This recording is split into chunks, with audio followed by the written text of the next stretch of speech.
السلام علیکم ورحمۃ اللہ وبرکاتہ۔ آئیے دوستو سنتے ہیں آج کا اہم بیان۔ ہمارے حضرت مولانا سید احمد صاحب رحمۃ اللہ علیہ فرمایا کرتے تھے، بھائی ایسے 3 چلے تمہارے کتنے لگے اور کب کب لگائے تم تو اپنے اوقات کو بنا بنا کے لگاتے ہو، اور یاد رکھو دل کا اثر لوگوں پہ پڑتا ہے اور اندرون کا اثر باہر میں آتا ہے۔ اب اگر تم یہ کہتے ہیں کہ بھائی آپ وقت دے دو، ہم حالات بنائیں گے، ہم اپنے انتظام کریں گے، پھر اللہ کے راستے میں نکلیں گے، تو تم دعوت دیں گے اللہ پہ توکل کی، اور لوگوں کا ذہن یہ جائے گا کہ میرے انتظام ہو گئے تو میں نکلوں گا، پھر وہ حالات کا شکار بنیں گے۔ اس لیے کہ تم حالات کو بنا کے نکلے تو تمہاری دعوت پر لوگ حالات کو دیکھیں گے، اعمال کو نہیں دیکھیں گے، اور تمہاری دعوت پہ لوگ اپنی ذات کی تدبیروں کو دیکھیں گے، خدا کی تقدیر کو نہیں دیکھیں گے۔ لہذا جو حالات ہیں اس میں قدم اٹھاؤ، اور جو حالات ہیں اس میں دین اور ایمان کی محنت پہ نکلو۔ ایک مثال بھی دیتے تھے ہمارے اکابر، اور فرماتے تھے تم فقیروں کو نہیں دیکھتے، وہ گلیوں میں آ کے پکارتے ہیں اللہ اللہ اللہ اللہ اللہ اللہ، تو بچے بھاگتے ہیں اور جا کر دستر سے روٹی اٹھا لیتے ہیں اور باپ کے جیب میں ہاتھ ڈالتے ہیں، ارے بیٹے کیا کر رہے ہیں؟ تو سب وہ کہتے ہیں وہ بات کرنے کے لائق نہیں ہے، چھوٹے بچے ہیں، لیکن کہتے ہیں اللہ اللہ اللہ اللہ، یعنی وہ پکار رہا، اسے روٹی دینے آیا میں، وہ پکار رہا، میں آپ کے جیب سے پیسے نکالنے آیا میں۔ اب اگر بچے کو یہ سمجھاؤ، ارے بیٹا وہ تو اللہ اللہ کہہ رہا، وہ روٹی روٹی کہاں کہہ رہا، وہ پیسے پیسے کہاں کہہ رہا، اور تم روٹی اور پیسے دیکھ رہے،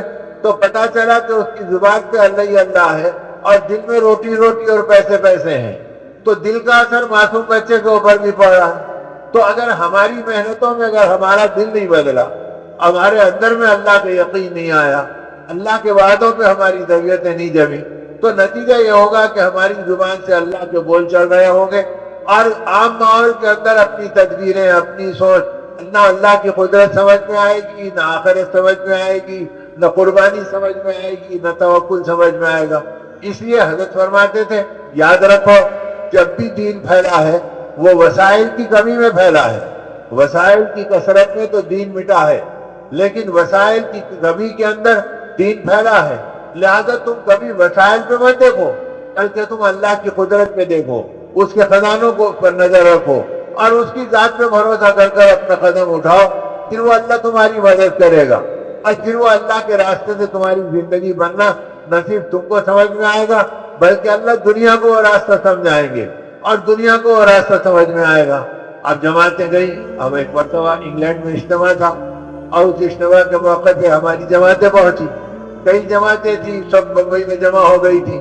اب تقریباً 46 یا 56 آدمی ماشاءاللہ ایک بھائی، ہی کیا پلیٹ بات سے ہے، گئے، آگے سنیں۔ 6-7 جماعتیں تھی، وہاں جا کے تقسیم ہو جائیں گے، کوئی شمالی ہند کی تھی، کوئی حیدرآباد کی تھی، کوئی پونا کی تھی، کوئی بمبئی کی تھی، کوئی اور جگہ کی تھی، سب ایک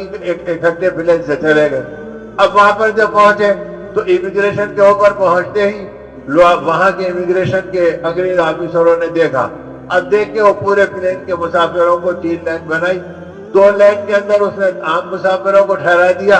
ہمارے حلیے کو دیکھ کر جتنے ہفتے ہماری ایک لائن بنا دی۔ اب وہ ہمارے چہرے دیکھتا، مسکراتا اور کہتا کہ تم 4 مہینے کے لیے آئے، اور پھر فوراً ٹھپا لگاتا اندر بھیج دیتا۔ اب 2 3 4 آدمی گزر گئے اور باقی کی 2 لائنوں میں ایک آدمی بھی نہیں ہلا۔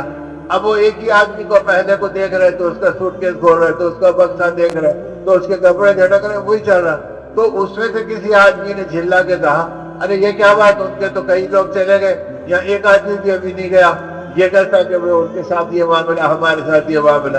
تو اس انگریز آفیسر نے سننے کے بعد ان کی طرف دیکھا اور ہماری طرف دیکھا، دیکھ کے ان سے کہا کہ ان میں تمہارے میں بہت فرق ہے، فرق یہ ہے کہ یہ ہمارے ملک میں لینے کے لیے نہیں آئے، تو ہمارے ملک میں لینے کے لیے آئے، اور یہ ہمارے ملک میں دینے کے لیے آئے ہیں۔ ان کے آنے سے ہم کو اخلاق ملتے، محبت ملتی، برکت ملتی، ہمارے کرائمز ختم ہوتے، ہمارے بڑے بڑے لوگوں کے جرائم ختم ہو جاتے۔ لہذا یہ لوگ تو ہمارے ملک میں دینے کے لیے آئے ہیں، اور تم لوگ تو ہمارے ملک سے لینے کے لیے آئے ہیں، تو تمہاری امیگریشن الگ ہے، ان کا امیگریشن الگ ہے۔ تو جب آدمی دین کی محنت کو اپنے بڑوں کے نہج پہ کرنے جاتا ہے تو نقالی میں بھی اللہ اتنے اثرات دے دیتے ہیں کہ غیروں کے اوپر بھی اس کے اتنے اثرات پڑتے ہیں،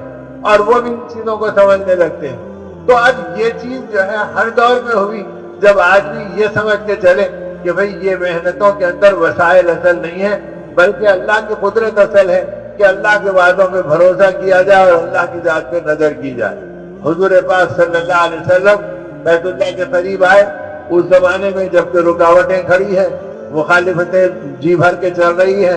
رات دن آپ کو تھکایا جا رہا ہے اور ہر وقت آپ کے ساتھیوں کو پریشان کیا جا رہا ہے۔ آپ کی چھوٹی چھوٹی بیٹیاں اس وقت یہ کہا کرتی تھی کہ اللہ کے رسول صلی اللہ علیہ وسلم ابا جان جب گھر سے باہر جاتے ہیں تو ہمارا جی نہ کھانے میں لگتا، نہ پکانے میں لگتا، نہ بات کرنے میں لگتا، وہ جیسے جیسے ہوتے جاتا ہمارا دل پریشان ہوتا کہ نہیں معلوم ابا جان صلی اللہ علیہ وسلم کے ساتھ کیا معاملہ کیا جا رہا۔ حضرت زینب فرماتی ہیں جو بیٹیوں میں بڑی تھی کہ میں باہر نکل کے کھڑے ہو گئی اور ان راستوں کو تکتے تکتے میری نگاہیں دکھنے لگی جدھر سے حضور پاک صلی اللہ علیہ وسلم کی آمد تھی، اور میں دیکھ رہی ہوں کہ ابھی تک نہیں آئے، ابھی تک نہیں آئے۔ اتنے میں ایک بڑا غبار اٹھا اور اس میں نبی پاک صلی اللہ علیہ وسلم کی شفاعت نظر آئی۔ اب میں دیکھ رہی ہوں کہ ابا جان صلی اللہ علیہ وسلم ایسے چل رہے ہیں کہ نڈھال اور چور چور ہے اور تھکاوٹ کا پہاڑ آپ کے اوپر ہے، جدھر پیر رکھتے ادھر گردن جھک جاتی، ادھر موڈا جھک جاتا۔ اور میں دیکھ کے دوڑی ہوئی قریب گئی تو دیکھا کہ دشمنوں نے کرتے کو تار تار کر دیا ہے اور کچرا اڈیل دیا ہے، آپ کے چہرے مبارک اور داڑھی مبارک میں بھی کچرا بھرا ہوا ہے۔ میں دیکھ کے بے حال ہو گئی اور اپنی اوڑھنی سے ابا جان صلی اللہ علیہ وسلم کے چہرے کو صاف کیا، اور صاف کرنے کے بعد میں رو پڑی اور کہا کہ اے اللہ کے نبی صلی اللہ علیہ وسلم، آپ انبیاء کے امام ہیں، آپ بخشے بخشائے ہیں، آپ اتنی محنت کیوں کرتے کہ دشمن آپ کا یہ حال کر دیتا ہے؟ تو میرے رونے پہ آقا کے آنسو ٹپک گئے اور ابا جان صلی اللہ علیہ وسلم نے رو کر میرے سر پہ ہاتھ رکھا اور مجھے قریب کر لیا اور فرمایا بیٹی اپنے دل کو چھوٹا مت کر، اللہ نے تیرے باپ کی محنتوں کو قبول کر لیا اور اب یہ کلمہ ہر کچے اور پکے مکان میں سنائی دے گا، جو قبول کرے گا وہ چمک جائے گا اور جو انکار کرے گا وہ برباد ہو جائے گا۔ بیٹی تو اس پہ دل اپنا چھوٹا مت کر، اللہ نے تیرے باپ کی محنتوں کو قبول فرمایا۔ تو ایسا دور کہ جس کے اندر دشمن آپ کے ساتھ یہ سلوک کرتے ہیں، آپ صلی اللہ علیہ وسلم کعبے کی کنجی رکھنے والے کلید بردار کعبہ عثمان ابن ابی طلحہ کے پاس گئے اور جا کے یہ کہا کہ اے عثمان، میرا جی چاہتا ہے کہ تھوڑی دیر کے لیے تم کعبے کی کنجی مجھے دے دو۔ اب وہ عثمان آگ بگولا ہو گئے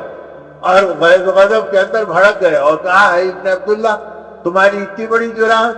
کہ تم کعبے کی کنجی کو مانگ رہے ہو، کیا کرو گے؟ تو فرمایا میں اللہ کا نبی ہوں، اللہ کا نام لوں گا اور کیا کروں گا۔ اس نے کہا تمہیں ہم کعبے کے سائے میں دیکھنا پسند نہیں کرتے، تمہیں یاد نہیں کہ تمہاری گردن پہ ہم نے اونٹ کی ہوجڑی ڈال دی تھی، تمہیں یاد نہیں کہ ہم تمہارے گلے میں پھندا ڈال کر گھسیٹے تھے، اور پھر تمہاری اتنی ہمت کہ تم کنجی مانگ رہے ہو۔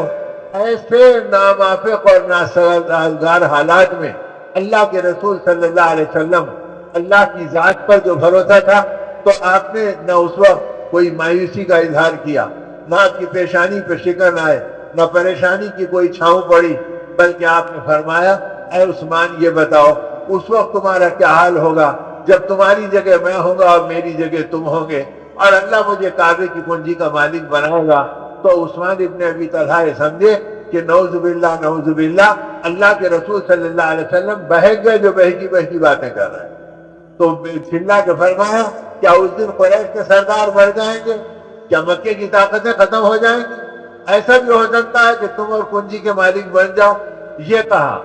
اب ان حالات میں نبی رحمت صلی اللہ علیہ وسلم نے اپنے صحابہ سے محنت کروائی بھی اور خود محنت کرتے رہے، اور ہر ایک کو ایک یہ حوصلہ دلایا کہ دیکھو اللہ کے لیے کرو اور آخرت کے لیے کرو۔ اسی لیے ہمارے حضرت مولانا ابراہیم صاحب دیولا دامت برکاتہم فرماتے ہیں بھائی دوستو یاد رکھو یہ قربانی برائے قربانی نہیں ہے کہ صاحب چلہ چلے کے لیے دیا جا رہا، 4 مہینے کے لیے کہ صاحب 3 چلے برائے 3 چلے اور چلہ برائے چلہ، بلکہ آدمی یہ سوچے کہ قربانی برائے شریعت اور برائے سنت ہے کہ قربانی کے ذریعے سے شریعت زندہ ہو، سنتیں زندہ ہو، نبی رحمت صلی اللہ علیہ وسلم کی فکریں ہمارے دل و دماغ میں بس جائیں، آپ کی ادائیں ہم کو پسند آ جائیں، اس کے اوپر چلنے کی توفیق اور سعادت ہم کو مل جائے اور اسے دنیا میں عام کرنے والی تڑپ اور دھڑکن ہمارے دل کی بن جائے۔